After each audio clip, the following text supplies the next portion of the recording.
Madame, mademoiselles et messieurs, bonjour. Apogée TV, actualité et info à tous les étages. Actualité et info à tous les étages. Ouvrez bien vos oreilles, ça va cobasser. Et la chance, nous constatons, ne vous sourit visiblement pas. Vous voici radié de la liste électorale dans votre pays, avec à vos côtés votre mentor, le président Laurent Gbagbo. Comment vous réagissez à cela? Oh, mais écoutez, M. Bachir, je suis un peu désolé, voilà, de constater tout cela, attristé de constater tout cela. Que citoyen que je suis, je constate malheureusement que mon nom n'est pas sur la liste, et cela de manière irrégulière, à mon sens. De cette liste en vertu de la loi et donc à la régulière, qu'en dites-vous? Oh, vous avez parlé de loi. Moi, je suis attaché aux lois. Quand je dis que je suis attaché aux lois, je parle du respect des lois. Voyez-vous, le directeur de la commission électorale, j'allais dire le président de la commission électorale, a dit tout net que j'ai été radié de la liste électorale de mon pays parce que j'aurais été condamné par contumace. C'est vrai. J'ai été condamné par contumace. Mais voyez-vous, le problème en Afrique, c'est que nous refusons de respecter les lois que nous sommes fixées librement. Et je m'en vais vous lire l'article 25 du Code de procédure pénale de la Côte d'Ivoire, bon pays. Et je lis. Est définitive toute condamnation résultant d'une décision autre que par contumace, ou si vous voulez, in absentia, comme le disent les lacs, et qui n'est pas ou n'est plus susceptible d'une voie de recours ordinaire ou extraordinaire de la part du ministère public ou du condamné lui-même, c'est-à-dire moi. Vous voyez? Donc ici, la loi de notre pays nous dit que est considérée comme définitive toute condamnation autre que la condamnation par contumace.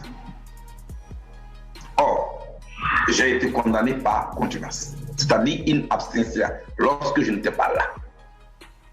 Et la loi dit qu'une telle condamnation ne peut être considérée comme définitive.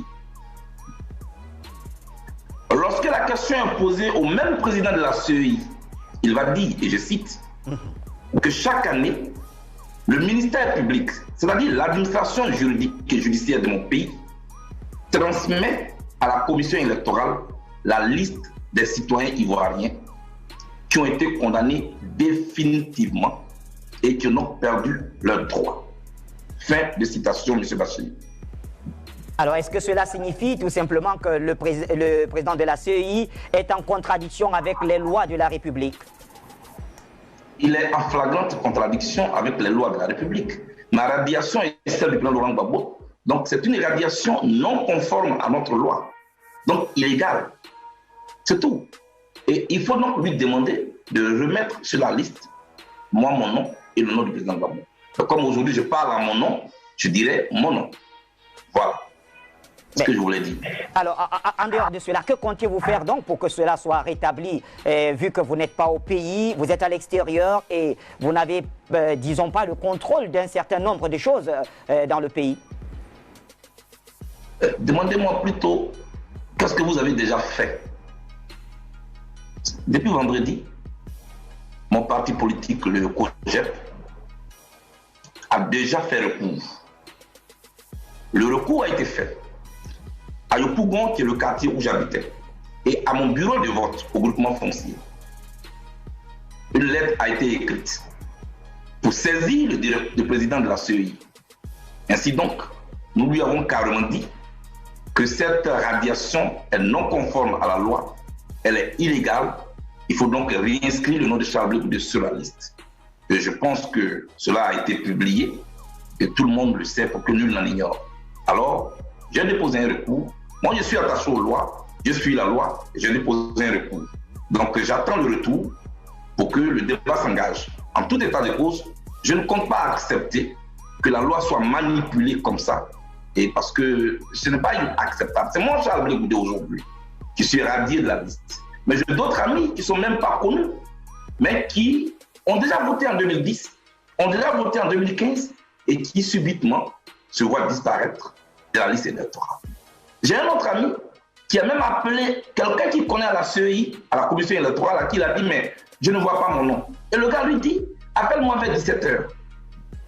Il appelle à 17h et il lui dit, bon, regarde, consulte la liste. Il consulte la liste et son nom y est à nouveau. M. Bachir, c'est une liste manipulable à souhait, donc qui ne peut pas nous amener à des élections crédibles. Ai-je parlé? Je vous remercie. Alors ça veut dire que ça ne peut pas être l'omission, mais qu'adviendrait-il si, au demeurant, vous n'êtes pas rétabli dans vos droits? Oh, je ne veux pas aller trop vite en besogne. Vous savez que la précipitation est source d'erreur. J'ai dit, je vais vous tenir le même langage que j'ai tenu quand je suis arrivé ici à La Haye. Ici, quand je suis arrivé, il y a une opinion qui considérait que tout Africain qui arrive à La Haye est déjà condamné avant même d'être jugé. On disait même que c'est un voyage de non-retour. J'avais dit au juge que je suis venu. Si je suis jugé pour ce que je suis, ce que j'ai fait et non pour ce que je suis, alors je repartirai dans mon pays, je serai libéré. Sébastien, moi j'ai été libéré. Je suis encore assis ici et je dis, si la loi est dite, mon nom sera réinscrit sur la liste électorale. Et j'ai posé le recours, j'ai confiance à la justice, j'attends. Si ce n'est pas fait, nous allons aviser et le monde entier en sera témoin.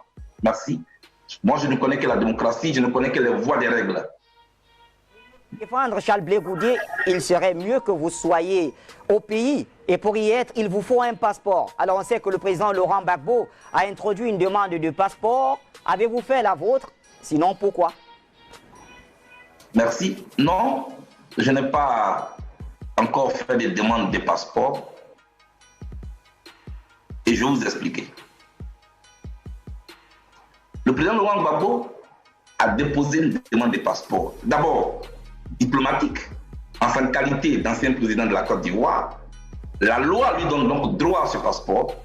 Selon le communiqué produit par son avocat que nous avons lu, il ne lui a pas été fait droit.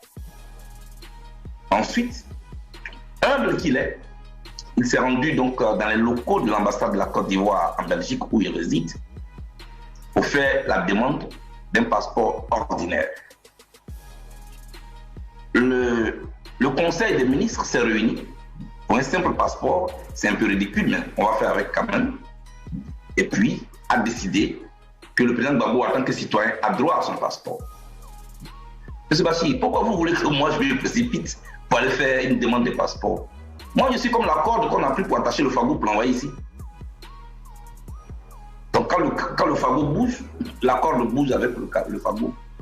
Le jour où on va donner le passeport du président Gbagbo, immédiatement, moi, je vais demander à ce qu'on me donne le mien. Parce qu'on est venu ici pour la même cause, pour la même raison, et c'est les mêmes personnes qui nous ont envoyés ici. Et puis, le jour où on me dira que aujourd'hui, nous sommes dimanche, le président Gbagbo rentre mardi à Abidjan, je prends mon petit baluchon et je vais en Belgique, et puis bon, je dis mon président, non, on va partir. Où est le problème? Donc, moi, je ne suis pas pressé du tout. Voilà. En tout cas, on voit très bien le schéma, Charles Blé Goudé, et on vous comprend. Mais il faut bien le dire, malgré toutes ces injustices, ces déboires, vous continuez toujours à tendre la main, parce qu'on sait que vous avez tendu la main, y compris au président Alassane Dramane Ouattara.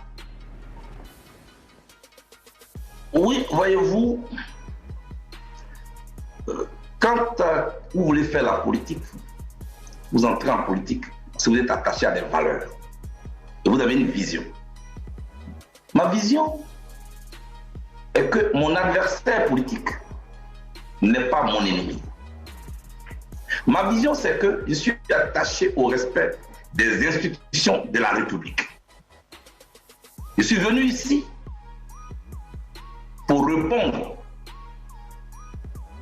d'accusations graves, consécutives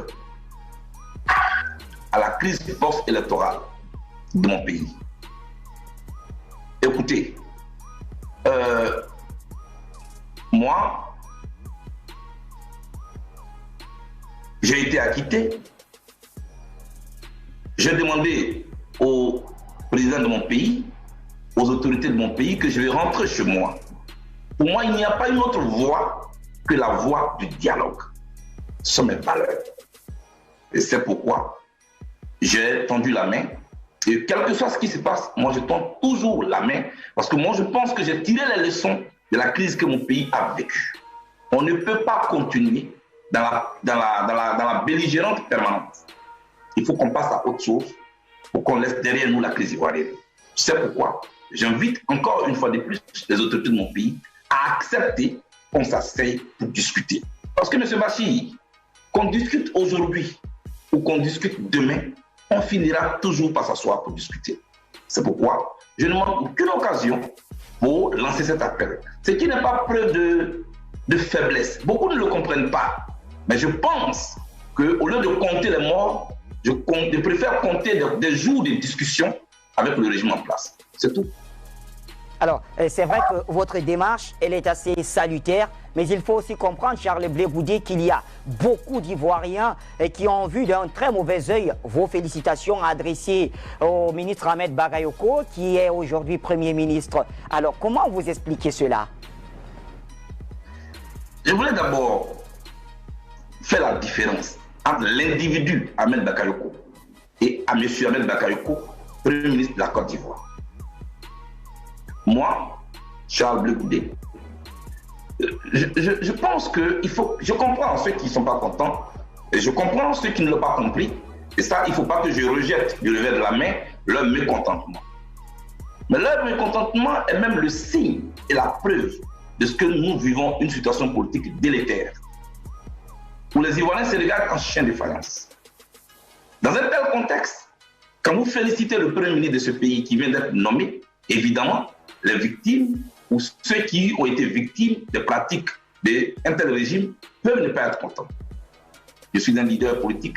Je pense que c'est notre devoir d'orienter les choses. C'est notre devoir de faire en sorte que cette année 2020, on ne puisse plus compter des morts. J'ai félicité le Premier ministre de mon pays, pas pour ce qu'il fait. Non. Moi, je suis capable de féliciter un adversaire et de critiquer ses actions. Cela est très important. Faire la politique autrement, je l'ai apprise par ailleurs. Je suis élève du président Laurent Gbagbo, homme d'ouverture, homme attaché aux institutions de la République, homme attaché à la démarche élégante politique, même si ses adversaires ne le comprennent pas ainsi. Mais c'est de cette école-là que je sors. Et c'est avec ces valeurs-là que je compte faire la politique. Ceux qui ne comprennent pas aujourd'hui, je continuerai de leur parler et un jour, ils finiront par me comprendre. Un professeur, dans un amphithéâtre, a affaire à 3 catégories d'étudiants. Ceux qui comprennent tout de suite, ceux qui ont besoin d'étudier pendant longtemps avant de comprendre, et ceux qui ne comprennent jamais. Mais cela ne va pas amener le professeur à abdiquer. Il va continuer de donner le coup, de donner le coup. Et c'est ce que j'essaie de faire, le coup sur le dialogue et le respect de l'adversaire. Je vous remercie.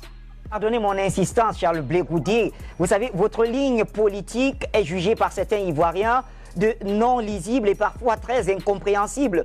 En tout cas pour beaucoup d'Ivoiriens qui nous écrivent parfois. Quel commentaire vous faites à ce propos? Je les comprends. Je les comprends et je ne vais pas abdiquer. Je ne vais pas changer cette ligne parce que c'est ma ligne. La ligne de mesure. Une ligne qui découle de la compréhension de la crise que notre pays continue d'ailleurs de vivre. Et une ligne qui veut sauver des vies humaines. Une ligne dont l'objectif est de faire en sorte que tous les observateurs de la vie politique en Côte d'Ivoire puissent enfin voir qui est pour le dialogue et qui est pour la violence. M. Bachir, j'ai été présenté au monde entier comme un criminel. C'est-à-dire comme le contraire de ce pourquoi je me suis battu toute ma vie.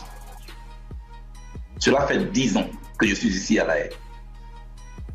Je souhaite, pour une fois, que l'occasion soit donnée à tout le monde de savoir que quelqu'un qui sort de prison, quelqu'un qui a fait 14 mois à la DST, qui a subi tout cela, n'a qu'un seul mot à la bouche, le dialogue, le dialogue. Je demande à mes concitoyens de me rejoindre. sur la voie du dialogue, pour que les vrais problèmes de la Côte d'Ivoire soient posés et qu'on ne cherche pas une fuite en avant derrière la violence. C'est pourquoi j'ai choisi cette ligne. Elle est la mienne. Je compte toujours la continuer parce que je pense que c'est ça qui est bon pour les Ivoiriens. Je vous remercie.